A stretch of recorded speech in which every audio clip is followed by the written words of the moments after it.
ce qui est prévu, ce qui doit se faire, se fera. Et que les comités d'éthique sont bien plus des jardins d'acclimatation d'un certain nombre, disons, de conséquences non maîtrisées du progrès technologique que de véritables modes de régulation. Donc, je suis d'accord avec vous. Bien évidemment, la technique, c'est Janus. Il y a des apports incontestables. Ça nous donne plus de mobilité, ça nous permet de mieux nous soigner, ça nous permet de mieux nous cultiver. Tout ça est formidable. Mais derrière, quand même, il faut toujours avoir en tête que la technique, c'est quelque chose qui évolue de manière autonome et qu'il faut une régulation très forte et une volonté politique très forte pour maîtriser la technique. Et on voit bien que quand même la question des libertés publiques se pose. Parce que la question de la reconnaissance faciale, je veux dire, va finir par poser des problèmes dans nos sociétés, y compris dans nos sociétés démocratiques qui sont largement régulées par l'état de droit. Enfin, en tout cas, qu'ils pensent l'être. Les points de vue d'internautes avant de continuer ce débat passionnant. Nous avons posé la question sur Twitter, avez-vous peur de la reconnaissance faciale? Ben, pas trop. 59% des votants n'en a pas peur. On vous rappelle que ce n'est pas un sondage, hein. Vous donnez votre avis en direct pendant l'émission. Vous livrez vos témoignages aussi. Philo nous dit, pas peur du tout, point d'exclamation, je n'ai rien à me reprocher.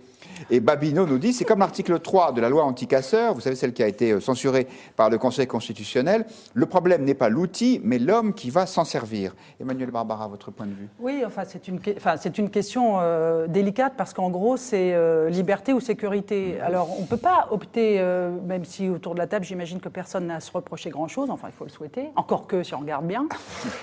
On ne sait jamais. On ne sait jamais, on a tous un truc qui ne va pas. Donc, heureusement. Voilà, mais ce point, on ne peut pas opter collectivement comme un seul homme pour la sécurité. C'est-à-dire que les aspects que vous soulignez, qui correspondent à la face lumineuse de cette technologie, enfin lumineuse au sens de une progression positive, etc. Avec ces technologies.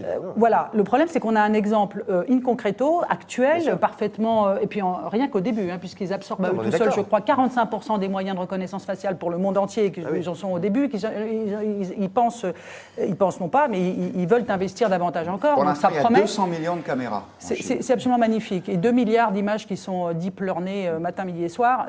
Et ce faisant, ils ont déjà mis, paraît-il, dans certaines zones de Chine de l'Ouest, les populations ouïghours, dont on mesure la fréquentation comment dirais-je, les Ouïghours, c'est la oui, voilà, c'est ça. Donc, qui se rendent, voilà. Donc, très bien. Donc ça, c'est absolument insupportable. Absolument insupportable. Maintenant, ramener dans notre univers à nous, c'est vrai que c'est une question de droit, que la question des droits fondamentaux, on disait liberté publique dans le temps, mais finalement, maintenant, on dit droits fondamentaux, ça a l'air de poser davantage, mais dans le fond, c'est de ce dont on parle. Et c'est vrai qu'il y a une forme intéressante, presque paradoxale,